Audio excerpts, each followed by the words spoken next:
جمعے کا دن سب سے بڑا دن، جمعے کا دن سب سے افضل دن، جمعے کا دن سید الایام، تمام دنوں میں سب سے بہتر، تمام دنوں کا سردار ہے۔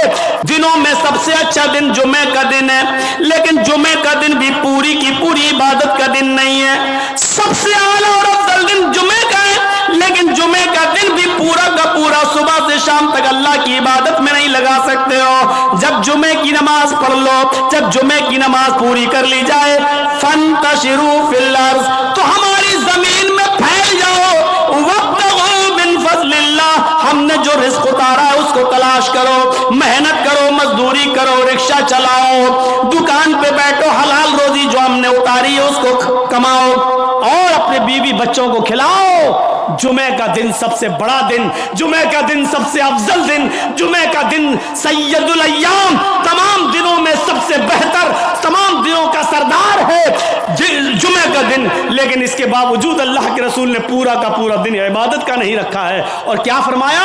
جب جمعے کی نماز ہو جائے، جمعہ پڑھ لو تو اب نکلو مسجد سے، اب مسجد میں مت بیٹھو، سبحان اللہ الحمدللہ کا وظیفہ نہیں، تمہاری بیوی ہے، تمہارے بچے ہیں، ان کے لیے محنت کرو، کماؤ، رکشہ چلاؤ، محنت کرو، مزدوری کرو، اور شام تک محنت مزدوری کر کے کما کر لاؤ اور اپنی بیوی بچوں کو کھلاؤ۔ یہ بھی عبادت ہے میرے پیارے ساتھیوں۔ اسلام نے آپ کو صرف اللہ اللہ کرنے کے لیے نہیں بھیجا ہے۔ تو وہ سادھو ہوگا، سادھوؤں کی طرح اپنی زندگی گزارے گا۔ سادھو اس کو کہتے ہیں جس کے پاس کسی چیز کی کمی نہ ہو، نہ دولت کی، نہ زمین و جائیداد کی، جس کے پاس سب کچھ ہو لیکن اس نے اپنے اوپر خرچ نہ کیا ہو بلکہ اس کو غریبوں اور مسکینوں پر خرچ کر دیا ہو۔ سادھو کس کو کہتے ہیں؟ سن لیجئے، یہ سادھو نہیں ہیں، یہ آپ جن کو سمجھ رہے ہیں آسا رام ہوں، رام رحیم ہوں، بابا رام دیو ہوں، یا ہمارے یو پی والے ہوں، یہ سادھو نہیں ہیں۔ سادھو کہتے ہیں کہ جس کے پاس سب کچھ ہو لیکن اس نے اپنے اوپر خرچ نہ کیا ہو، غریبوں اور مسکینوں میں لٹا دیا ہو۔ اس سادھو کی پریبھاشا میں، اس سادھو کے انٹروڈکشن میں صرف محمد رسول اللہ پورے اترتے ہیں۔ آپ کے پاس کسی چیز کی کمی نہیں تھی، سب کچھ تھا۔ آپ قربانی کرتے ہیں نا بقرعید پر؟ کتنا بکرا قربانی کرتے ہیں؟ 1 2 گائے کی قربانی دیتے ہیں، کتنے لوگ اس میں حصہ لیتے ہیں؟ 1 گائے میں 7۔ آپ نے 1 حصہ لے لو گے، 2 حصہ لے لو گے، 3 حصہ لے لو گے، اور کیا، یا زیادہ سے زیادہ پوری گائے کر لو گے۔ کیا کبھی کسی کو سنا ہے کہ اس نے 100 بکرے قربانی کیے ہوں؟ نہیں۔ اللہ کے رسول صلی اللہ علیہ وسلم نے 100 اونٹ قربان کیے تھے بقرعید کے دن 10ویں ذی الحجہ کو۔ کتنے اونٹ؟ 100۔ اور اونٹ نہیں، سرخ اونٹ۔ عرب کے اندر سرخ اونٹ کی بہت قیمت ہے، جو لوگ عرب میں رہتے ہیں ان کو معلوم ہے، سرخ اونٹ بہت قیمتی ہوتا، بہت مہنگا ہوتا ہے۔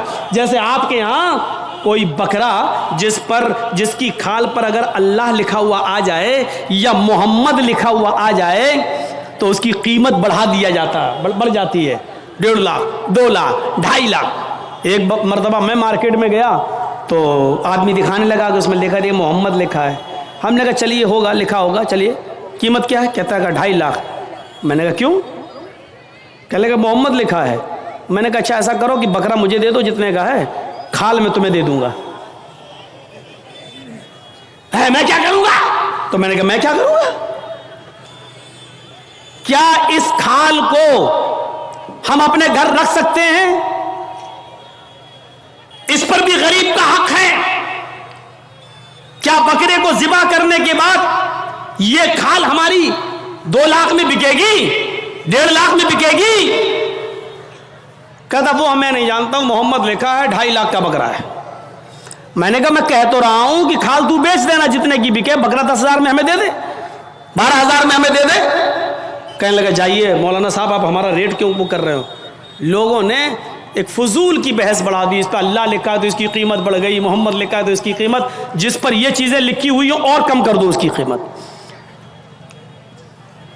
میرے بھائیوں کسی حدیث میں نہیں آیا ہے کہ جس بکرے پر اللہ لکھا ہو تو اس کو اتنے روپے میں خریدو، اور لکھا ہوتا نہیں ہے، وہ ہمیں اور آپ کو اس کا ایک نقش دکھائی دیتا ہے، بس یہ الف بال یہ لام پوری طریقے سے دیکھا جائے تو پورا لکھا ہوا بھی نہیں ہوگا، اس پر تشدید بنی ہوگی، پھر اس پہ کھڑا الف ہوگا، پھر آپ پوری طریقے سے اگر دیکھیں تو ملے گا بھی نہیں ایسا، لیکن محسوس ایسا کرائیں گے کہ دیکھیے یہ اللہ، حالانکہ دیکھا جائے تو یہ بھی اللہ ہی ہے، دیکھیے یہ بھی اللہ ہی ہے، الف یہ الف ہو گیا نا، اور لام کیسا ہوتا ہے، یہ لام ہوا، پھر ایک اور لام ہوا، پھر یہ اس کے اوپر کا الف اور یہ ہے، تو دیکھا جائے یہ کیا ہے، اللہ ہی ہے۔ اگر آپ اس پر روشنائی لگا دیں پورا، اور پھر اس کو آپ یہ داہنے ہاتھ کو اس طریقے سے دیوار پہ چھاپ دیں تو آپ دیکھیں گے عربی میں اللہ ہی لکھا ہوا نظر آئے گا، اللہ ہی لکھا ہوا نظر آئے گا۔ اب بتائیے جب اللہ لکھا ہوا نظر آئے گا تو ہم کیا مانیں؟ اب اس ہاتھ سے آدمی شراب بھی پی رہا ہے، اب اس ہاتھ سے آدمی جوا بھی کھیل رہا ہے، اس ہاتھ سے غلط چیزوں کو بھی پکڑ رہا ہے، تو ان چیزوں سے حیثیت نہیں بڑھ جاتی ہے؟ سادھوؤں کی طرح اللہ کے رسول کے پاس سب کچھ تھا لیکن کوئی چیز آپ نے اپنے اوپر خرچ نہیں کی۔ تاریخ بتاتی ہے 100 اونٹ، ہمارے پاس اگر 2 جانور بھی آ جائیں قربانی کے لیے تو آج ہم 10ویں کو کرتے ہیں اور دوسرا بکرا 12ویں کو کریں گے، کیوں؟ میری بیٹی آئے گی، میری بہن آئے گی، میرے رشتہ دار آئیں گے، دوسرا بکرا ہم 12ویں تاریخ کو کریں گے اپنے رشتہ داروں کو دعوت دینے کے لیے، لیکن اللہ کے رسول نے 100 سرخ اونٹوں کی قربانی کی اور ایک ہی دن کی 10ویں تاریخ کو۔ میں یہ نہیں کہہ رہا ہوں 11 کو نہیں کر سکتے ہو، 12 کو نہیں کر سکتے ہو، 13 کو نہیں، میں منع نہیں کر رہا ہوں، جائز ہے، کل ایام التشریق ذبح، ایام تشریق کے سارے دن قربانی کے دن ہے، میں منع نہیں کر رہا ہوں، لیکن اللہ کے رسول نے 11ویں اور 12ویں کو اور 13ویں کو قربانی نہیں کی، آپ نے 100 اونٹ بھی ذبح کیے تو 10 کو کیے ہیں 100، اور گوشت سارا کا سارا تقسیم کر دیا۔ آپ نے اپنے پاس کچھ نہیں رکھا۔ جرجیت صاحب شادی سے پہلے کس پہ سوتے تھے؟ دری پر، چٹائی پر۔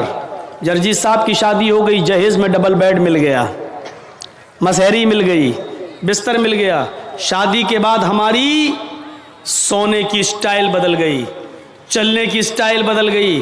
جرجیت صاحب سائیکل پہ چلتے تھے، اب بائک پہ چل رہے ہیں، بڑے آدمی ہیں، 4 ویلر بھی دے دی ہوگی ہو سکتا ہے سسرال والوں نے، اب 4 پہیے کی گاڑی پہ چل رہے ہیں۔ رہنے کی سٹائل بدل سکتی ہے لیکن محمد رسول اللہ 25 سال کی عمر میں جب 40 سال کی ایک بوڑھی عورت خدیجہ سے نکاح کرتے ہیں، خدیجہ عرب کی بہت بڑی دولت مند اور رئیس خاتون تھی، جب اللہ کے رسول کی شادی ان کے ساتھ ہوتی ہے تو خدیجہ اپنے ساتھ سارا مال بھی لے کے آتی ہیں، سارا خزانہ لے کے آتی ہیں، سارا بزنس لے کر آتی ہیں۔ اللہ کے نبی صلی اللہ علیہ وسلم شادی کے بعد بھی اسی چٹائی پر، اسی اکیلے بستر پہ سویا کرتے تھے جو شادی سے پہلے آپ سویا کرتے تھے۔ آپ تعجب کریں گے، ایک بار اللہ کے نبی صلی اللہ علیہ وسلم جس بستر پہ سو رہے تھے حضرت عائشہ نے اس بستر پر لیٹ کر دیکھا جو کافی گڑ رہی تھی، فرمایا اللہ کے نبی کو یہ بستر کتنا گڑتا ہوگا، کتنا چپتا ہوگا۔ حضرت عائشہ نے اس بستر کو دوہرا کر دیا، دوہرا اکہرا تھا اس کو دوہرا کر دیا تاکہ تھوڑا سا نرم ہو جائے۔ اللہ کے نبی اس بستر پہ سو جاتے ہیں، تہجد کی نماز میں نہیں اٹھ پاتے ہیں، جب آنکھ کھلی تو فجر کا وقت تھا، فجر کی نماز پڑھانے کے بعد جب گھر پہ آتے ہیں تو پوچھتے ہیں عائشہ تم نے بستر پر ایسی کون سی چیز بچھا دی تھی؟ عائشہ تم نے بستر پر ایسا کیا بچھا دیا تھا؟ آج مجھے نیند آ گئی اور میں رات میں اللہ کی عبادت نہ کر سکا، تہجد کے اندر اٹھ نہیں سکا۔ فرمایا اے اللہ کے نبی بستر کے نیچے تو میں نے کچھ نہیں بچھایا، وہ بستر جو اکہرا تھا اس کو میں نے دوہرا کر دیا، میں نے لیٹ کر دیکھا آپ کو کیسے نیند آتی ہوگی، وہ تو کافی چبھ رہا تھا، کافی گڑ رہا تھا، میں نے اس کو دوہرا کر دیا۔ فرمایا عائشہ ایسا مت کرو، جیسا بستر پہلے بچھاتی تھی اسی طرح بچھاؤ،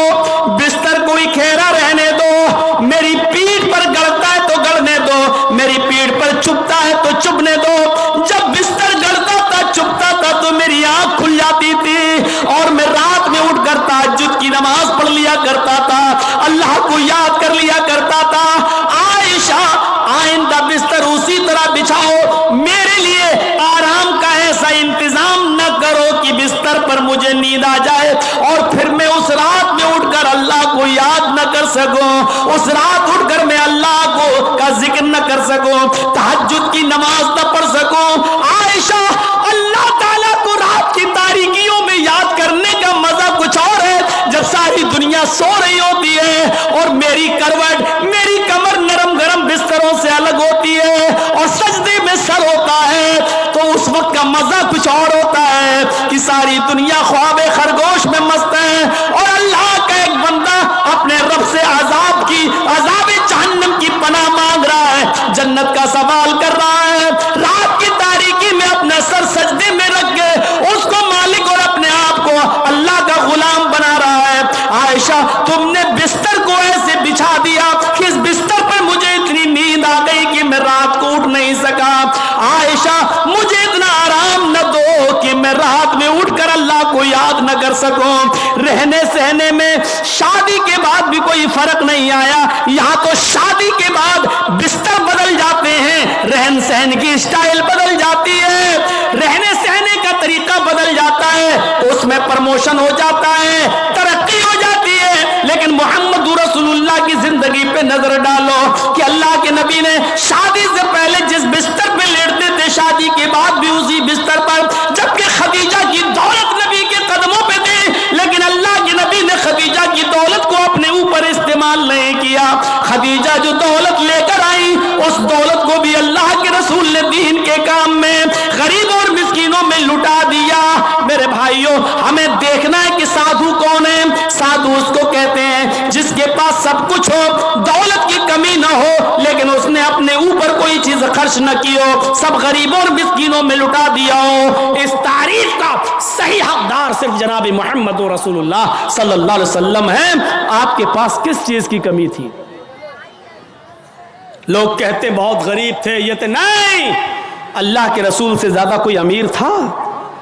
اللہ نے کہا تھا کہو تو اس پہاڑ کو ہم سونے کا بنا دیں, اور یہ احد پہاڑ جب سونے کا بن جائے تو جہاں آپ چلیں یہ پہاڑ بھی آپ کے ساتھ چلے. لیکن اللہ کے نبی نے اللہ تعالیٰ کے اس فرمان کو, اس گزارے اللہ تعالیٰ کے اس حکم کو نافذ ہونے کے بعد منع کر دیا کہ نہیں, اے اللہ مجھے دنیا میں آرام نہیں, سونا نہیں چاہیے, چاندی نہیں چاہیے, بلکہ آپ نے فرمایا اللہم اجعلنی فی حیاتی مسکینا, اے اللہ دنیا میں مجھے جتنے دن زندہ رکھ مسکین بنا کے زندہ رکھنا.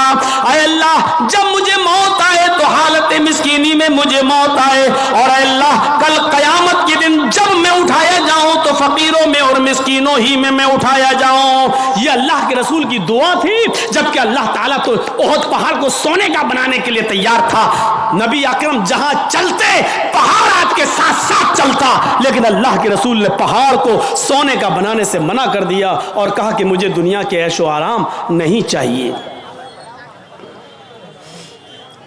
حضرت عبداللہ ابن عمر نے بستر پر لیٹ کر دیکھا تو کہا اللہ کے نبی یہ کیا ہے؟ جب اللہ کے نبی اس بستر پر سو کے اٹھے تو دیکھا کہ اس نشان پڑ گئے. آپ کسی کھردری چٹائی پر لیٹیے, ننگی پیٹھ, جب آپ اٹھیں گے تو چٹائی کے نشان آپ کی پیٹھ پر پڑ جائیں گے. اللہ کے نبی کی پیٹھ پر جب نشان پڑے تو حضرت عبداللہ ابن عمر نے جب یہ دیکھا تو چیخ پڑے, اے اللہ کے رسول آپ تو یہود و نصارہ تو نرم گرم بستر پر سوئیں, اور آپ جو ہیں ایسی چٹائی پر جس سے آپ کے نشان پڑ جائیں. نہیں, آج کے بعد آپ اس چٹائی پر نہیں سوئیں گے. آپ نے کہا پھر لَوِتَّخَذْنَا لَكَ وَطَانًا, آج ہم آپ کے لیے ایک نرم گرم بستر بنا دیں گے, نرم گرم گدے کا انتظام کر دیں گے, آپ اس کے اوپر سونا. اللہ کے نبی صلی اللہ علیہ وسلم نے فرمایا نہیں, اے عبداللہ میرے لیے نرم گرم بستر کا انتظام مت کرنا. مالی وللدنیا مانا فی الدنیا الا کراکب استظل تحت شجرہ ثم راحا. نہیں, اے عبداللہ میرے لیے نرم گرم بستر بہتر نہیں. میں تو اس دنیا میں ایک مسافر کی طرح ہوں. جیسے مسافر تھک جاتا ہے تو ایک سایہ دار درخت کے نیچے آرام کرنے کے لیے بیٹھ جاتا ہے, تھوڑا پانی پیتا ہے, سستاتا ہے اور پھر اٹھ کے چل دیتا ہے. میں بھی اس دنیا میں ایک مسافر کی طرح ہوں. چند دن رہوں گا اور پھر یہ دنیا چھوڑ کے چلا جاؤں گا, پھر اس دنیا سے میں نکل جاؤں گا. میں تو ایک مسافر کی طرح ہوں. نہیں نہیں, ایک حدیث میں آتا ہے آپ نے حضرت عمر کو سختی سے منع کیا تھا, میرے لیے نرم گرم بستر نہ بنانا. لہم فی الدنیا ولنا فی الآخرہ, یہ نرم گرم بستر ان یہود و نصارہ کے لیے دنیا میں ہے اور ہمارے لیے آخرت میں ہے. ہمارے لیے آخرت کے اندر بنائے, آخرت میں ہے, ہمارے لیے دنیا میں نہیں ہے, ہمارے لیے آخرت کے اندر بنائے گئے ہیں. اس لیے ہمیں دنیا کے عیش و آرام نہیں چاہیے. سادھو اس کو کہتے ہیں جس کے پاس سب کچھ ہو لیکن اس نے غریبوں پر نچھاور کر دیا ہو, مسکینوں پر لٹا دیا ہو, اپنے پاس اس نے کچھ نہ رکھا ہو.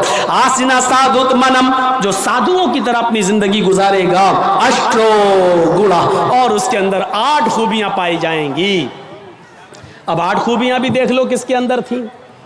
الپ بھاشی, وہ کم بولے گا. کم بولنے والا کون تھا؟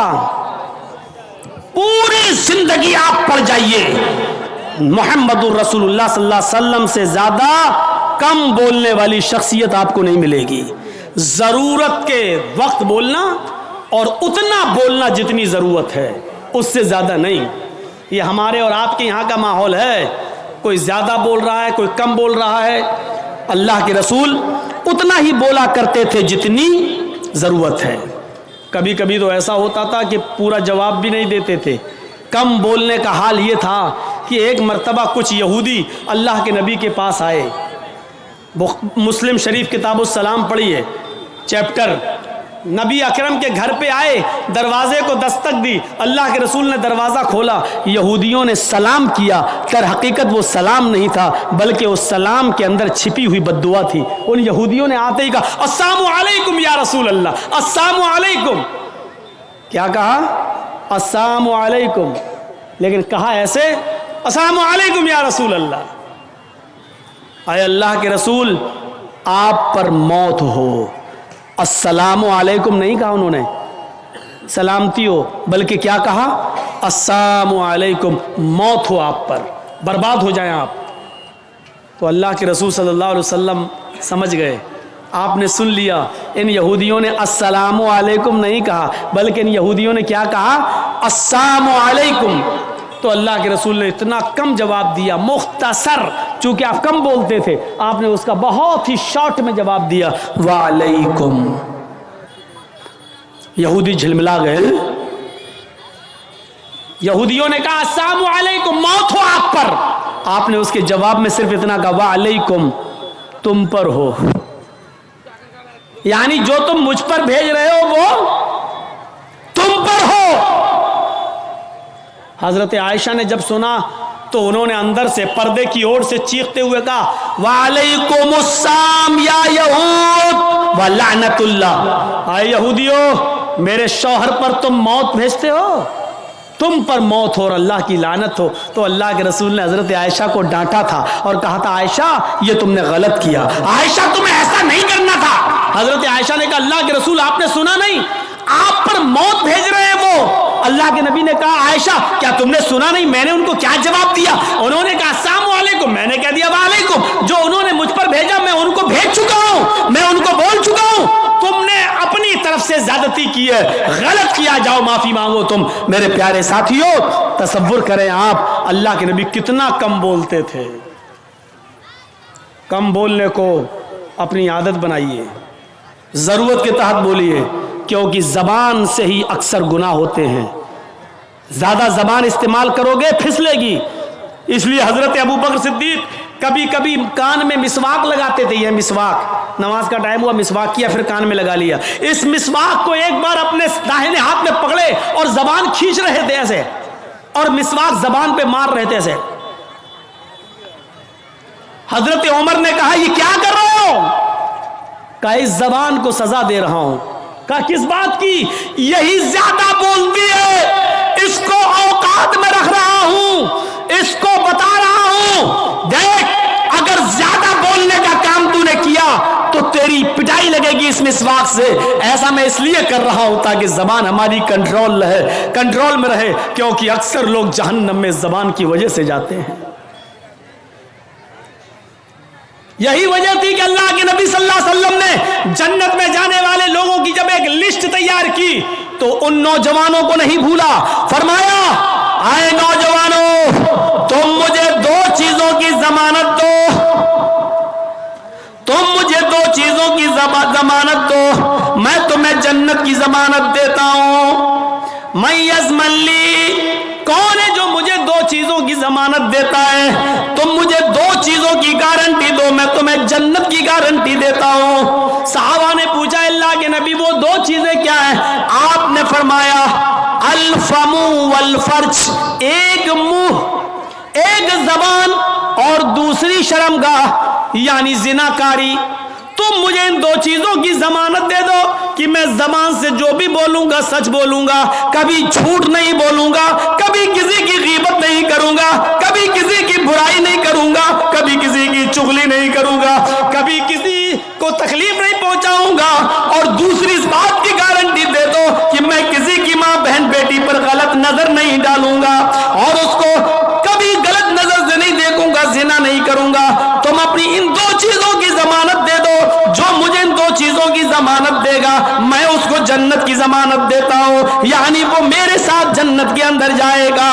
زبان کی وجہ سے اکثر لوگ جہنم میں جاتے ہیں, اور دوسری شرمگاہ زناکاری کی وجہ سے جہنم کا شکار ہوتے ہیں لوگ. تو میرے پیارے ساتھیوں, اللہ کے رسول بہت کم بولا کرتے تھے, اور کم بولنے کا حکم بھی دیا کرتے تھے کہ لوگوں ضرورت کے تحت بس بولو, زیادہ مت بولو. بہو بھاشتا, مستقبل کی باتیں بتائیں گے. اس میں کوئی شک نہیں کہ اللہ کے نبی نے بھوشیہ کی بہت سی باتیں بتائیں, مستقبل کی بہت سی باتیں بتائیں. قرب قیامت ایسا ہوگا, ایسا ہوگا, ایسا ہوگا, لیکن آپ نے اپنی طرف سے کچھ نہیں بتایا. ما ينطق عن الهوى ان هو الا وحی یوحى, میرے نبی اپنی طرف سے کچھ نہیں بولتے, وہ جو کچھ بھی بولتے ہیں اللہ رب العالمین کی طرف سے وحی کے آ جانے کے بعد. لیکن مستقبل کی باتیں بتائیں, یہ بات ٹھیک ہے نہیں؟ دیکھیے, اللہ کے نبی نے 1400 سال پہلے فیوچر کی یہ بات بتائی تھی جو آج حرف بحرف ثابت ہو رہی ہے. نساء کاسیات عاریات ممیلات ومائلات. ایک ایسا زمانہ آ جائے گا, ایک ایسا زمانہ آ جائے گا کہ تم دیکھو گے لوگوں کو, تم دیکھو گے عورتوں کو, تم دیکھو گے لیڈیز کو, تم دیکھو گے خواتین کو, تم عورتوں کو دیکھو گے. کاسیات, دیکھنے میں تو وہ کپڑے پہنے ہوئے دکھائی دیں گی, بظاہر تو ان کے جسم پر کپڑا ہوگا. عاریات, لیکن حقیقت میں وہ برہنہ ہوں گی, حقیقت میں وہ ننگی ہوں گی. کپڑا تو پہنیں گی لیکن کپڑا پہننے کے باوجود وہ ننگی ہوں گی, وہ برہنہ ہوں گی. آج ان کے کپڑے دیکھ لو, چھوڑیے شادیوں کا حال, جلسے میں آنے والیوں کو دیکھ لو. عید اور بقرعید کے دن عورتوں کے پہناوے دیکھ لو, اور اپنی جوان بچیوں کو دیکھ لو جن کی عمر 10 سال سے بڑی ہے. یاد رکھیے گا, 10 سال سے بڑی لڑکی کے اوپر پردہ فرض ہو جاتا ہے. 10 سال سے بڑی لڑکی کا پھر سر کا ایک بال بھی کسی غیر مرد کو نہیں دکھنا چاہیے. ہماری نظروں میں بہت معمولی بات ہے, چھوٹی ہے. اللہ کے رسول نے فرمایا تھا جب تمہارا بیٹا 7 سال کا ہو تو اس کو نماز کا حکم دو, اور 10 سال کا ہو تو نماز کے لیے زبردستی کرو, نہ پڑھے تو اس کو مارو پیٹو. 10 سال کے بعد قرآن و حدیث کے سارے احکام نافذ ہو جاتے ہیں. آج کل 10-11 سال کی لڑکیاں بالغ ہو رہی ہیں. ٹی ویوں پر سیریل ایسے آ رہے ہیں, موبائلوں میں ایسی ایسی واہیات چیزیں یوٹیوب وغیرہ پر, فیس بک پر آ رہی ہیں کہ ان کو دیکھ کر ہماری لڑکیاں جو کبھی 16-17 سال میں بالغ ہوتی تھیں آج 11-12 سال کی عمر میں بالغ ہونے لگی ہیں. اور یعنیت پھیل چکی ہے, شرم و حیا طاق پر رکھی جا چکی ہے. ورنہ تصور کیجئے ایک کپڑا جو جسم سے چپکا ہو، آپ کے پیروں سے چپکا ہوا ہو، اور وہ کپڑا آپ کے گھٹنے اور ران سے ہوتے ہوئے آپ کی کمر تک آئے، جس کو آپ لیگی کہیں، اور اس کے اوپر ایک کرتی پہن لی جائے، اور اس طریقے سے مارکیٹ میں بازار میں شاپنگ کی جائے، ایسی عورت کو آپ کی نظر میں فیشن پرست کہا جا سکتا ہے، لیکن محمد رسول اللہ کی نظر میں یہ لڑکی، یہ عورت ننگی ہے، ننگی ہے، ننگی ہے۔ یہ کپڑے، اے بھیا جس کو جانا ہو جلدی جاؤ یہاں سے، اور جس کو اٹھنا ہو ابھی اٹھ جاؤ۔ ڈرامہ کر کے رکھ لیا ہے، اور بھی ابھی جس کو جانا ہو چلے جاؤ، ابھی بعد میں نہیں اٹھنے دوں گا، چاہے پیشاب یہی نکل جائے، جائیے ابھی نکل جائیے جس کو جانا ہو۔ عاریات ہماری نظروں میں فیشن پرست ہیں، لیکن اللہ کے رسول نے ایسی عورتوں کو کیا کہا؟ ننگی۔ میں نے نہیں کہا، پوچھو ان علماء سے عاریات کا مطلب کیا ہوتا ہے۔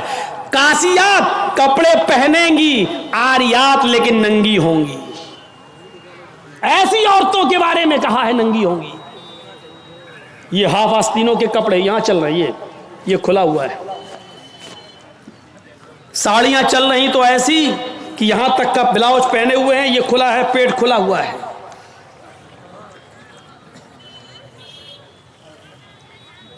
اور جو چند برقعے اب چل بھی رہے ہیں بہار بنگال میں، پہلے تو چلتے نہیں تھے، تو اب برقعوں میں بھی ڈیزائن چلنے لگی ہے، کڑے ہوئے برقعے، ڈیزائن دار برقعے۔ اب ایک بات بتائیے، برقعے کو آپ ایک تو ڈیزائن دار بنا رہے ہیں، اور دوسرا جب عورت یا لڑکی جب برقع اوڑھتی ہے تو سینے پر پھول بنا دیے آپ۔ یہ بتائیے یہاں پھول بنانے کی کیا ضرورت تھی؟ جب وہ پہنتی ہے تو پھول سینے پر، اور وہ لڑکی نے یہ برقع خریدا کیوں؟ اس کا مطلب کیا ہے کہ وہ بھی اس لیے خرید رہی ہے تاکہ میرے پھولوں پر نظر۔ یہ سننا پڑے گا، تمہیں نہیں تمہارے باپ کو بھی سننا پڑے گا۔ جب تک میں اس کرسی پر ہوں، یہ اتھارٹی، یہ پاور مجھے اسلام نے دیا ہے، سننا پڑے گا۔ کیوں خریدا ہے اس نے یہ برقع؟ یو پی سائڈ میں آ جاؤ، لکھنؤ کے برقعے دیکھ لو، بمبئی کے دیکھ لو، حیدرآبادی برقعے دیکھ لو، قسم خدا کی اب برقعے نہیں رہ گئے۔ اب 60 سال کی بڈھی بھی اوڑھ لے تو ایسا لگتا ہے جیسے وہ 18 سال کی لڑکی جا رہی ہے۔ یہ برقعے ایک بار سچا واقعہ ہے، 60 65 70 سال کی بڑھیا ایسا ہی برقع اوڑھ کے چہرہ چھپا کے جا رہی تھی دھیرے دھیرے، بھائی بڈھی تھی وہ دھیرے دھیرے چل رہی تھی، تو ایک لڑکا اس کا پیچھا کرنے لگا، 20-22 سال کا لڑکا اس بڈھی کا پیچھا کرنے لگا، کیونکہ جو سوچنے لگا برقع اتنا خوبصورت ہے تو برقعے کے اندر کتنا خوبصورت مال ہوگا، برقعے والی کیسی ہوگی، اس کا پیچھا کرنے لگا۔ بڑھیا دھیرے دھیرے چل رہی، لڑکا سمجھ رہا مجھے لفٹ دے رہی، میری وجہ سے دھیرے دھیرے چل رہی، جبکہ وہ اپنی کمزوری کی وجہ سے دھیرے دھیرے چل رہی۔ بڑھیا سمجھ گئی کہ لڑکا میرا پیچھا کر رہا ہے، تو تھوڑی دور چلنے کے بعد اس نے اپنا نقاب کھولا اور اپنی تتلاتی زبان میں بولی، بیٹا۔ لڑکے کا تو موڈ خراب ہو گیا، کم بخت میرا تو معاملہ ہی گڑبڑ ہو گیا، بیٹا تو میرا پیچھا کیوں کر رہا ہے، میں تو تیری اماں کی عمر کی ہوں۔ لڑکے کو بھی غصہ آ گیا، کہتی بات میں اپنے لیے نہیں اپنے ابا کے لیے ڈھونڈ رہا ہوں۔ اب 60 65 70 سال کی بوڑھیوں کو ایسے خوبصورت برقعے پہننے کی کیا ضرورت؟ برقعوں کا مقصد جو کبھی تھا پردہ، لیکن آج ان کا مقصد بھی وہ نہیں رہ گیا۔ اللہ کے نبی کے زمانے میں ایک صحابی اللہ کے نبی کے پاس آتی ہیں، مسند احمد کی صحیح روایت، جن کی چادر کپڑے سے نیچے، ٹخنے سے نیچے، چپل سے نیچے زمین کی مٹی اڑاتی ہوئی آتی ہے اور کہتی ہے اللہ کے رسول میں اس چادر کو اوڑھ کر نماز پڑھنے جاتی ہوں۔ آپ نے کہا چادر اتنی نیچی ہونی چاہیے، اس نے کہا اللہ کے نبی کبھی کبھی زمین پر پیشاب و پائخانہ پڑا ہوتا ہے، گندگی پڑی ہوتی ہے، تو کیا میں تھوڑی سی اوپر کر کے پائخانہ گندگی کو کراس کر کے آگے نکل جاؤں؟ آپ نے کہا نہیں، دائیں سے نکل جا، بائیں سے نکل جا۔ کہنے لگی دائیں بھی مرد بیٹھے ہوتے ہیں، بائیں بھی مرد بیٹھے ہوتے ہیں، مجھے اسی گندگی کے اوپر سے نکلنا ہے۔ اے اللہ کے رسول اجازت دے دیجئے، میں تھوڑا سا اوپر کر لوں اور نکل جاؤں، اس کے بعد نیچے کر لوں گا، جب گندگی کو کراس کر لوں گی تو چادر میں نیچے کر لوں گی۔ اللہ کے نبی کہتے ہیں اگر مرد دائیں بیٹھے ہیں بائیں بیٹھے ہیں تو تو اسی گندگی کے اوپر سے نکل جا۔ کہنے لگی اللہ کے رسول وہ گندگی میری چادر میں لگ جائے گی، آپ مجھے اوپر اٹھانے کی اجازت نہیں دے رہے ہیں، ٹخنے سے اوپر، چپل سے اوپر چادر اٹھانے کی اجازت کیوں نہیں دے دیتے؟ آپ نے کہا نہیں، چادر اٹھانے کی اجازت، چپل سے بھی اوپر چادر اٹھانے کی اجازت نہیں دوں گا۔ کہا اللہ کے رسول پھر اس چادر میں پیشاب و پائخانہ لگ جائے گا؟ آپ نے کہا لگ جانے دے۔ کہنے لگی اے اللہ کے رسول اسی چادر کو توڑ کر میں نماز پڑھتی ہوں مسجد میں، جب اوپر عورتوں کا الگ انتظام ہوتا ہے یا پردے میں عورتوں کا انتظام ہوتا ہے تو میں اسی چادر کو اوڑھے اوڑھے نماز پڑھتی ہوں۔ آپ نے کہا اسی چادر کو اوڑھ کر نماز پڑھ لے۔ کہنے لگی اس میں پیشاب و پائخانہ لگ جائے گا، کیا اسی اور چادر کو اوڑھ کر نماز پڑھ لوں؟ آپ نے فرمایا ہاں اے عورت، جب پیشاب و پائخانہ تیری چادر میں لگے گا، جب تو آگے بڑھے گی تو تیری چادر زمین پر پڑی ہوئی مٹی سے رگڑ کھائے گی، کیونکہ تیری چادر نیچے ہے۔ جب پیشاب و پائخانہ اس میں بھر جائے گا، جب تو آگے بڑھے گی تو زمین پر پڑی ہوئی مٹی پر تیری چادر رگڑ کھائے گی، اور زمین پر پڑی ہوئی مٹی سے رگڑنے کی وجہ سے زمین کی پاک مٹی تیری چادر کو پاک کر دے گی، لیکن تجھے چادر اٹھانے کی اجازت نہیں، اسی چادر میں تو نماز پڑھ لے۔ گندگی لگتی ہے تو لگ جانے دے، آگے بڑھے گی تو زمین پر پڑی ہوئی پاک مٹی تیری چادر کو پاک کر دے گی۔ میرے بھائیوں پیشاب و پائخانہ دیکھ کر بھی اللہ کے رسول نے عورت کو چادر اٹھانے کی اجازت نہیں دی۔ میری بہنوں تمہارے دل کیسے گوارا کر لیتے ہیں، جلسوں میں بھی چوڑیاں خریدنے کے لیے، بیلونز خریدنے کے لیے، جلیبیاں خریدنے کے لیے تم کس طریقے سے لیڈیز پنڈال سے نکل کر تم بازاروں میں گھوم لیتی ہو؟ شرم آنی چاہیے۔ تمہارے کلیجے اور تمہارے دل کیسے گوارا کر لیتے ہیں کہ لڑکے اور لڑکیاں ایک جگہ شاپنگ کریں، دکانداری کریں، خریداری کریں؟ یہ تمہارے کلیجے تمہارے ضمیر کیسے گوارا کر لیتے ہیں؟ جبکہ اللہ کے نبی فرماتے ہیں لا یخلون رجل بامرأۃ الا کان ثالثہما الشیطان، کوئی مرد کسی عورت سے تنہائی میں نہ ملے، کوئی مرد کسی عورت سے اکیلے میں نہ ملے کہ اس میں تیسرا شیطان ہوتا ہے، اس میں تیسرا بہکانے والا شیطان ہوتا ہے۔ میرے بھائیوں اسلام کا قانون یہی ہے، اسلام کا نظام یہی ہے۔ ایک عورت اس کا شوہر مر چکا ہے، عورت کے پاس بہت زیادہ پیسہ ہے، وہ حج کرنا جانا چاہتی ہے، شوہر انتقال کر گیا، اب عورت اکیلے حج کرنے نہیں جا سکتی ہے، جبکہ مستطیع ہے، صاحب استطاعت ہے، حج کرنے جانا چاہتی ہے، اچھا کام کرنے جانا چاہتی ہے۔ اسلام کہتا ہے کہ تیرا شوہر نہیں ہے تو بھائی کے ساتھ جا، بھائی نہیں ہے تو باپ کے ساتھ جا، باپ نہیں ہے تو بیٹے کے ساتھ جا، لیکن کسی محرم کا ہونا ضروری ہے، اس کے ساتھ جا۔ چیخ کر عورت کہتی ہے کوئی نہیں ہے، میرے پاس دولت ہے۔ اللہ کے نبی کہتے ہیں پھر دولت سنبھال کر اپنے پاس رکھ، اگر تیرا بھائی نہیں ہے، بیٹا نہیں ہے، شوہر نہیں ہے، باپ نہیں ہے، کوئی محرم نہیں ہے تو تو اکیلے حج کرنے نہیں جا سکتی ہے۔ نہیں اے اللہ کے نبی، میرا پڑوس میں بڑا اچھا نیک حاجی نمازی نیک آدمی رہتا ہے، میں اس کو بھائی بنا لیتی ہوں، چلی جاؤں۔ فرمایا نہیں نہیں، منہ بھولے بھائی کو بھائی بنا کر اس کے ساتھ تم حج کرنے نہیں جا سکتی ہو، اس لیے کہ اپنے منہ سے کسی کو بھائی بولنے سے وہ تمہارا سگا بھائی نہیں ہو جائے گا، اپنے منہ سے کسی کو بیٹا بول دینے سے وہ بیٹا نہیں ہو جائے گا۔ تم کسی کو بیٹا بول دو، بھائی بول دو، جو چاہو بول دو، لیکن اسلام یہ کہتا ہے کہ اس کے حج کرنے جائے، اگر کوئی نہیں ہے تو مت جاؤ، لیکن اسلام اس بات کی اجازت نہیں دیتا ہے کہ تم اکیلے جاؤ یا کسی کو بہن، کسی کو بھائی یا بیٹا بنا کر جاؤ، اس بات کی اجازت نہیں دیتا۔ اسلام ایک عبادت میں، حج جیسی عبادت میں بھی عورت کو کسی غیر مرد کو منہ بولے بھائی اور منہ بولے بیٹے کے ساتھ بھی جانے کی اجازت نہیں دیتا۔ تو میرے بھائیوں، جب خانہ کعبہ میں جانے کی اجازت نہیں دیتا ہے، صفا مروہ کی سعی کی اجازت نہیں دیتا ہے، اتنی خوبصورت عبادت کی اجازت نہیں دیتا ہے، تو بازاروں میں اکیلے گھوم کر شاپنگ کرنے کی اجازت کیسے دے گا؟ پھر بازار کے اندر عورت کو اکیلے جانے کی اجازت کیسے دے گا؟ اتنی خوبصورت عبادت کرنے کی اجازت نہیں دیتا ہے، اتنی خوبصورت عبادت کرنے کی اجازت نہیں دیتا ہے، تو میرے بھائیوں پھر عورت کو بازاروں میں گھومنے کی اجازت کیسے دے گا؟ پھر بازار میں گھومنے اور بازار میں سیر و تفریح کی اجازت کیسے دے گا؟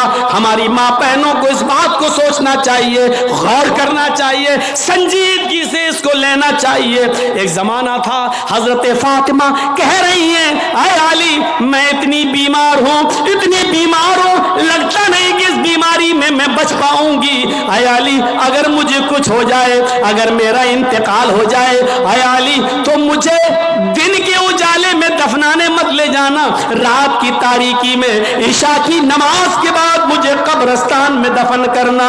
حضرت علی نے کہا، اے فاطمہ ایسا کیوں کہہ رہی ہو؟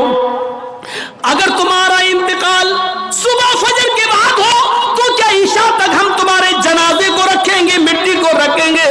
تمہارے باپ کا، تمہارے ابو کا فرمان ہے کہ میت کو جلدی قبرستان لے جاؤ، پھر میں لیٹ کیسے کروں؟ فرماتی ہیں، اے علی، اے میرے پیارے شوہر، مجھے رات میں ہی لے جانا، میری بات کو گرا باندھو، میری بات کو مضبوطی سے پکڑ لو، میری وصیت کو یاد رکھنا، چاہے میرا انتقال کبھی بھی ہو لیکن مجھے عشاء کے بعد دفنانا، مجھے دن کے اجالے میں قبرستان نہ لے جانا۔ اے علی میں نہیں چاہتی ہوں کہ میرے مردہ جسم پر پڑے ہوئے کفن پر بھی کسی غیر مرد کی نظر پڑے، میں اپنے کفن پر بھی کسی غیر مرد کی نظر نہیں پڑنے دینا چاہتی ہوں۔ اے علی مجھے رات میں لے جانا، دن کے اجالے میں نہیں، میں نہیں چاہتی کہ میرے کفن پر بھی کسی غیر مرد کی نظر پڑے۔ میرے بھائیوں، انتقال کے بعد نکاح جائز نہیں ہے، انتقال کے بعد شادی نہیں ہوتی ہے، لیکن انتقال کے بعد بھی اپنے جسم کو تو چھوڑو، اپنے کفن کو بھی کسی غیر مرد کو دیکھنے کی اجازت نہیں دے رہی ہیں۔ یہ تھا حضرت فاطمہ کا پردہ۔ اس پردے کی روشنی میں میری بہنوں اپنے گریبانوں میں جھانک کر دیکھو، اپنے گریبانوں کے بٹن کھولو اور تلاش کرو ہم کہاں کھڑے ہیں، ہمارا پردہ کیا ہے، ہماری عزت و آبرو کیا ہے۔ آج ہمارے چہروں کو ہرگز و ناقص دیکھ رہا ہے، کل تک ہمارے خوبصورت گالوں کو کبھی آسمان کی نگاہوں نے بھی نہیں دیکھا تھا، چاند و ستاروں نے بھی نہیں دیکھا تھا، اور آج جو چاہتا ہے دیکھ لیتا ہے، ہرگز و ناقص جس کو چاہو آج وہ بڑی آسانی سے ہماری بہنوں بیٹیوں کا دیدار کر رہا ہے۔ اور ایک اور بات، جتنا امیر باپ ہے، جتنا امیر باپ ہے، جتنا بھی باپ امیر ملے گا آپ کو، آپ دیکھیے گا اس کی بیٹی اتنے ہی کم کپڑے پہنے ہوئے ہوگی۔ کس بات کا امیر ہے تو؟ کاہے کا امیر ہے تو؟ اپنی بیٹی کو 5 میٹر کا کپڑا لا کر نہیں دے سکتا ہے تو کاہے کا امیر ہے تو؟ کنجوس اور بخیل باپ۔ اللہ تعالیٰ نے ان امیروں کو ایسی سزا دی ہے، ایسی سزا دی ہے، کل تک یہ غریبوں کی لڑکیوں کو ڈانس کرایا کرتے تھے، آج اللہ تعالیٰ نے ان امیروں کی لڑکیوں کے جسموں سے کپڑے اتار کر ان کو لوگوں کی نظروں کو دیدار کرنے پر مجبور کر دیا۔ آج ان امیروں کی لڑکیوں کے جسموں سے کپڑے اتروا کر آج غریب ان لڑکیوں کو دیکھ رہے ہیں، ان کا نظارہ کر رہے ہیں۔ آج امیروں کو اللہ نے یہ سزا دی ہے، آج وہ فیشن سمجھتے ہیں کہ میری بیٹی فیشنیبل کپڑے پہنے ہوئے ہیں۔ نہیں نہیں میرے بھائیوں، آپ اپنی بہنوں کے ذمہ دار ہیں۔ اللہ کے نبی نے فرمایا کہ جس لڑکی کا باپ، جس کی بیٹی بے پردہ گھومے وہ باپ دیوس ہے، جس کی بہن بے پردہ گھومے وہ بھائی دیوس ہے۔ جس کی بیٹی بے پردہ گھومے وہ باپ دیوس ہے، جس کی بیوی بے پردہ گھومے وہ شوہر دیوس ہے۔ غور کرو کتنی صاف لفظوں میں، کتنے صاف لفظوں میں اللہ کے نبی نے فرمایا، جس کی بہن بے پردہ گھومے وہ بھائی دیوس، جس کی بیٹی بے پردہ گھومے وہ باپ دیوس، جس کی بیٹی بے پردہ گھومے وہ باپ دیوس، جس کی بیوی بے پردہ گھومے وہ شوہر دیوس۔ اب دیوس کا معنی اگر ہم سمجھ جائیں تو سارا معاملہ حل ہو جائے۔ دیوس، دیوس کا یہ تو عربی لفظ ہے نا، اس کا اردو میں ترجمہ ہوتا ہے، سننے کی طاقت ہے؟ سنیں گے؟ دیوس کا مطلب ہوتا ہے بھڑوا، اور بھڑوا کس کو کہتے ہیں بتانے کی ضرورت نہیں، جانتے ہوں گے۔ بھڑوا کہتے ہیں اس کو جس نے اپنی بہن، بیٹی یا بیوی یا ماں کو غلط کام کرنے کے لیے کسی اڈے پر بٹھا دیا ہو، چکلے پر بٹھا دیا ہو اور ان سے غلط کام کرواتا ہو اور ان کی کمائی کھاتا ہو۔ عربی زبان میں اس کو دیوس کہتے ہیں اور اردو میں اس کو بھڑوا کہتے ہیں۔ کتنا سخت جملہ استعمال کیا اللہ کے رسول نے۔ مولانا جرجیز کو آپ کہہ رہے ہوں گے یہ کیا ہو گیا اس کو؟ اللہ کے نبی نے کہا جس کی ماں بے پردہ گھومے اور بیٹا اپنی ماں کی بے پردگی پر کچھ نہ بولتا ہو وہ بیٹا بھڑوا، جس کی بیوی بے پردہ گھومے اور شوہر اپنی بیوی کی بے پردگی پر کچھ نہ بولے وہ شوہر بھڑوا، جس کی بہن بے پردہ گھومے اور وہ بھائی اپنی بہن کی بے پردگی پر خاموش رہے وہ بھائی بھڑوا، اور جس کی بیٹی بے پردہ گھومے اور باپ اپنی بیٹی کی بے پردگی پر خاموش رہے وہ باپ بھڑوا۔ دیوس کہہ دو مولانا چلے گا، بھڑوا مت کہو، اچھا نہیں لگ رہا ہے۔ ہم کب کہہ رہے ہیں کہ اچھا لگ رہا ہے؟ ہم کو اچھا لگانا کب ہے؟ جب اچھا ہی لگنے لگے تو فائدہ کیا ہے؟ انجیکشن ایسے لگاؤ درد نہ ہو باسا، ایسا ہو سکتا ہے کہ انجیکشن لگے اور درد نہ ہو؟ انجیکشن بھی لگوانا چاہتے ہو اور درد بھی نہیں چاہتے ہو، تب تو ہومیوپیتھک دوا لے لو، میٹھی گولیاں کھا لو جو مرنے کے بعد فائدہ کرتی ہے۔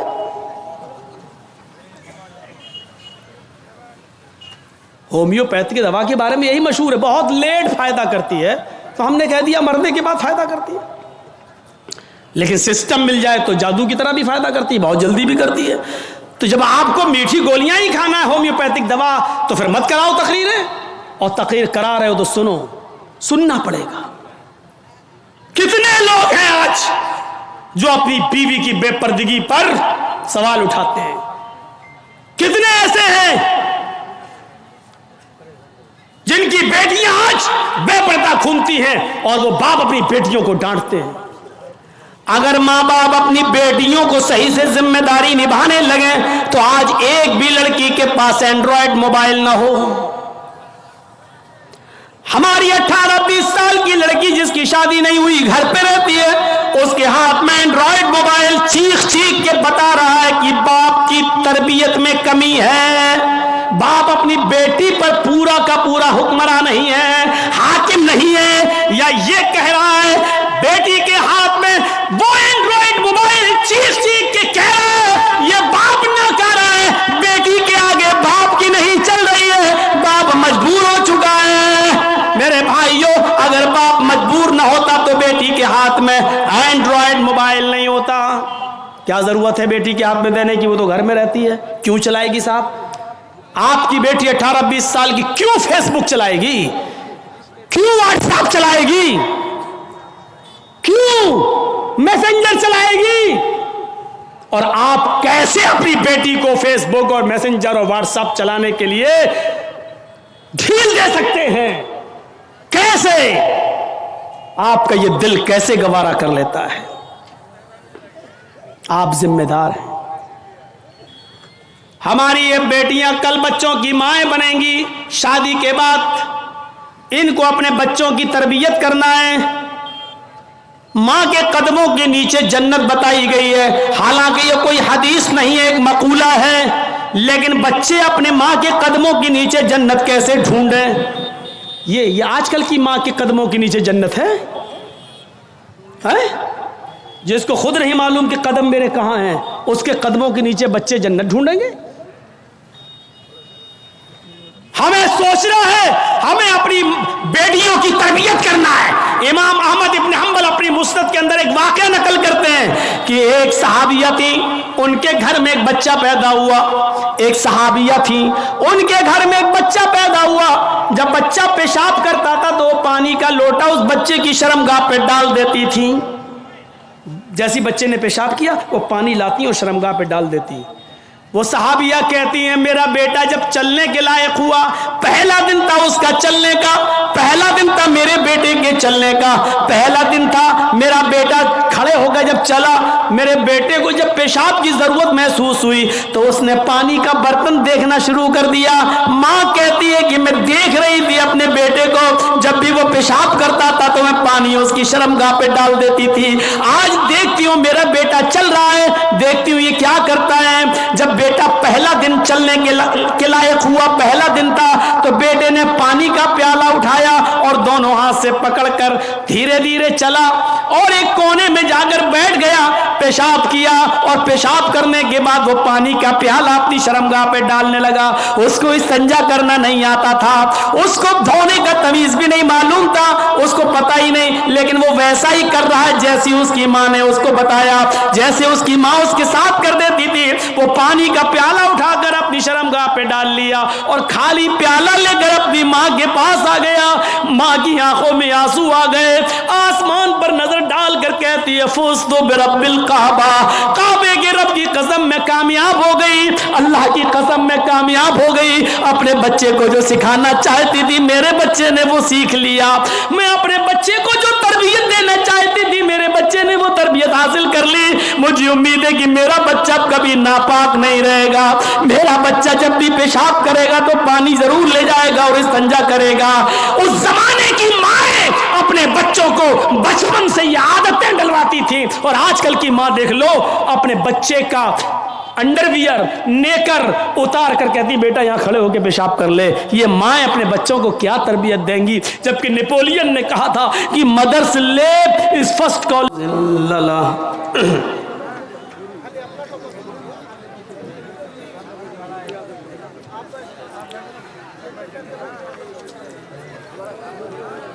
وَمَن يُضْلِلْهُ فَلَا هَادِيَ لَهُ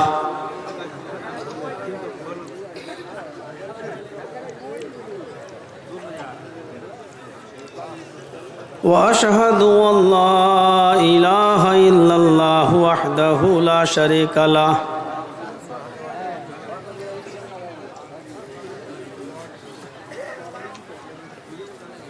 وَأَشْهَدُ أَنَّ مُحَمَّدًا عَبْدُهُ وَرَسُولُهُ.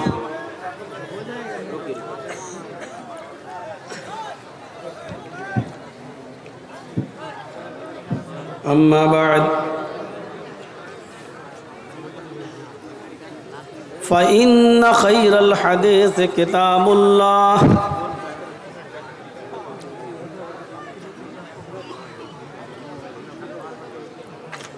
وخير الهدي هدي محمد صلى الله عليه وسلم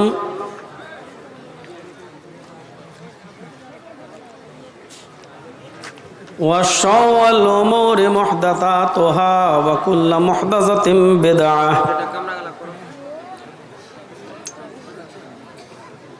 وكل بدعة ضلالة وكل ضلالة في النار.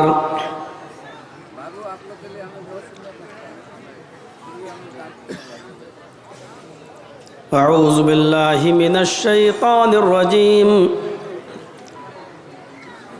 بسم الله الرحمن الرحيم.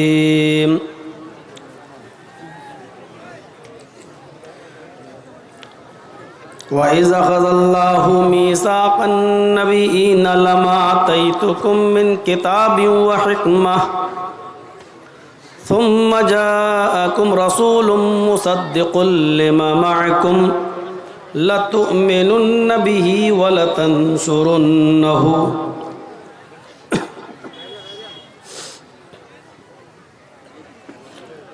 رب اشرح لي صدري ويسر لي أمري واحلل عقدة من لساني يفقهوا قولي.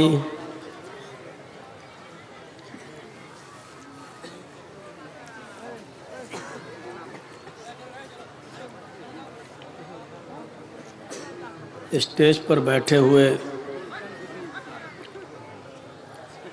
مؤقر علماء کرام، علاقے کے باوقار احباب،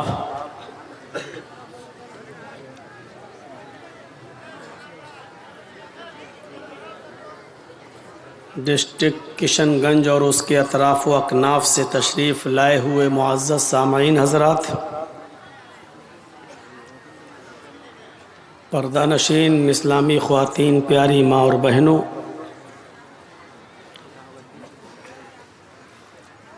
قوم و ملت کے لائق ور نوجوانوں،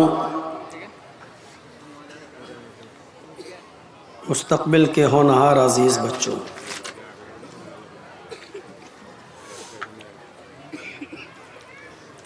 رات کے تقریباً 11:15 بجے تک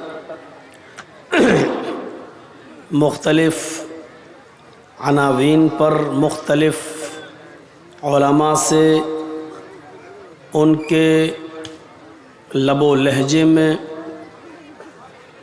اور ان کے مخصوص انداز میں آپ نے قرآن و حدیث کی بہت ہی شیریں اور خوبصورت باتیں سماعت فرمائی ہیں. ساتھ میں جس ادارے کے لیے اس اجلاس کو منعقد کیا گیا ہے، آپ نے اس کا تعاون بھی کیا. اور اب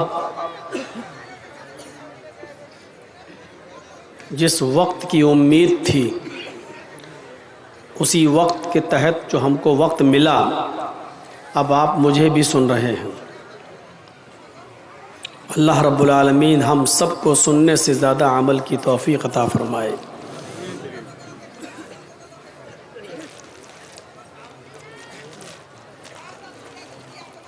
دنیا میں بہت سے پیغمبروں کو اللہ تبارک و تعالی نے مبعوث فرمایا ہے. آدم علیہ السلام سے لے کر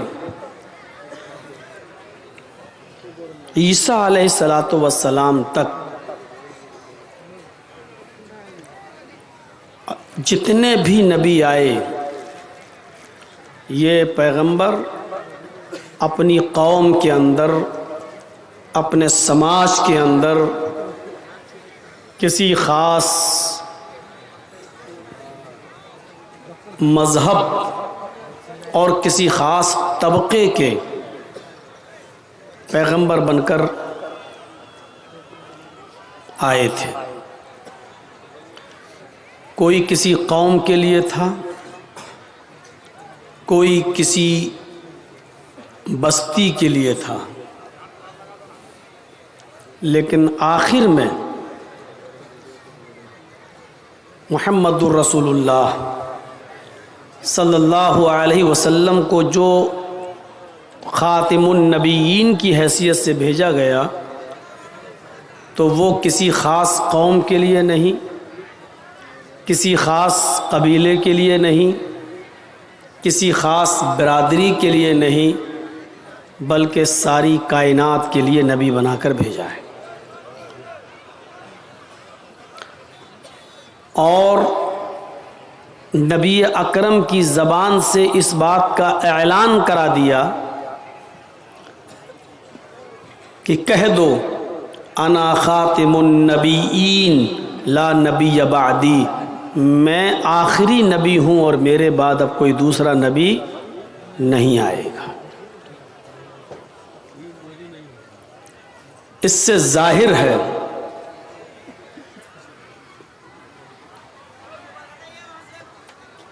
کہ آخری نبی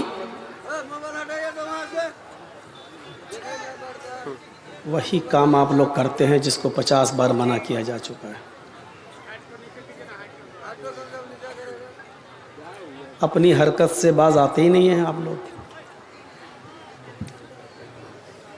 بھیک مانگ چکا ہوں، سب کچھ کر چکا ہوں، لیکن یہ موبائل یہ چینل والے اپنی حرکت سے باز نہیں آ رہے. آپ لوگ لگانے کیوں دیتے ہیں بھائی؟ کمیٹی والے ان کو منع کیوں نہیں کرتے ہیں؟ بالکل بند کریے. آپ کسی بھی جلسے میں لوگوں کو آنے مت دیجیے. یہ نہیں مانیں گے اپنی حرکت سے. آج 20 یا 21ویں جگہ آج ہم یہ بات کہہ رہے ہیں. ہر جگہ یہ بات کہتے ہیں ہم ان سے. میں کتنا لوگوں کو روکوں گا؟ یہ کمیٹی والوں کی ذمہ داری ہے کہ ان لوگوں پر سختی سے پابندی لگائیں. ہر اشتہار میں لکھ دیں کہ کسی بھی یوٹیوبر کو آنے نہیں دیا جائے گا. یہ لوگ نہیں مانیں گے، اپنی حرکت سے باز نہیں آئیں گے.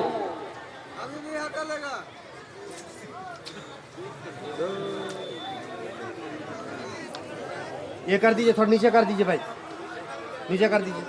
نہیں کریں گے نیچے، تھوڑا سا 1 انچ کر دیں گے جی بس. 1 انچ میں کیا ہو جائے گا؟ آپ کروا کے دیکھیے. نیچے کر دیجئے تھوڑا پلیز. اتنا سا نیچا کر کے بس انگلی کٹا کے شہیدوں میں نام لکھا لے گا. کیا تو ہے.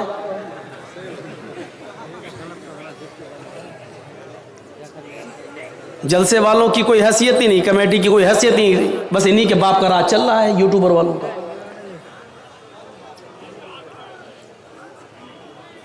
ایک جلسہ میں اٹھا کے پھینک دیا تھا، سب کو منع کیا جا چکا، پھر بھی نہیں مانتے اپنی حرکت سے. دیکھ رہے ہیں قطب مینار جیسا لگ رہا ہے. یہ دیکھیے، یہ دیکھیے، ایسا لگ رہا ہے جیسے انہی کے باپ کا راج چل رہا ہے. ابھی بھی بیٹھے ہوئے ہیں، نہیں کر رہے ہیں نیچے. دیکھیے بے شرمی کی حد ہو گئی ہے. آپ نیچے کریے، نہیں تو ہم سب کو ہٹوا دیں گے. ابھی آپ، میں بول تو رہا ہوں، آپ لوگ کیوں بول رہے ہیں؟ آپ ہی کا کام تو کر رہا ہوں میں. یہ بھی نیچے کریے، یہ اوپر والا. یہ سب تمام افراد سے گزارش ہے کہ آپ اپنے موبائل یہ یوٹیوب والے اپنے موبائل کو نیچے کریں. بار بار بولنے کی ضرورت نہ پڑے. بول دیجئے پیچھے والا بیٹھ بھی جائے گا.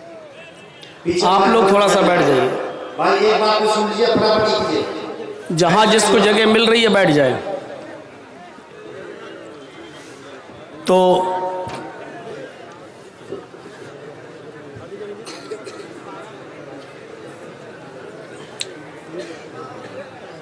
چلیے آپ لوگ بھی کام چلائیے، اب کیا کریں.